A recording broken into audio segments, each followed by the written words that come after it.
قبل از عید جن لوگوں کا انتقال ہو جاتا ہے تو لوگ عید پر اہتمام کے ساتھ جاتے ہیں کہ پہلی عید ہے، تو اس کے لیے کیا شریعت کیا کہتی ہے؟ کوئی دیکھیں شرعی حکم یہ ہے، نبی کریم صلی اللہ علیہ وسلم نے ارشاد فرمایا کہ جس عورت کا شوہر کے علاوہ کوئی اور فوت ہو جائے ٹھیک تو 3 دن سے زیادہ اس کے لیے سوگ جائز نہیں.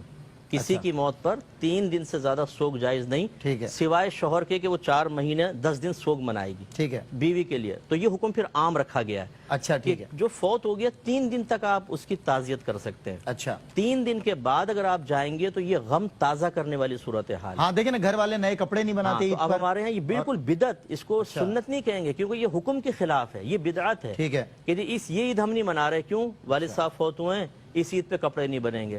اچھا لوگ آ رہے ہیں عید پر، یعنی معکوس مسئلہ ہو جاتا ہے. قلب موضوع لازم آتا ہے کہ عید تو خوشی کے اظہار کے لیے ہے اور آپ آ کے غم کا اظہار کر رہے ہیں. اچھا میں یہ بھی نہیں کہہ رہا ہوں کہ آ کے ڈھول ڈھمکا بجانا شروع کر دیں. ایک غم محسوس ہونا الگ چیز ہے، اظہار غم ایک الگ چیز ہے.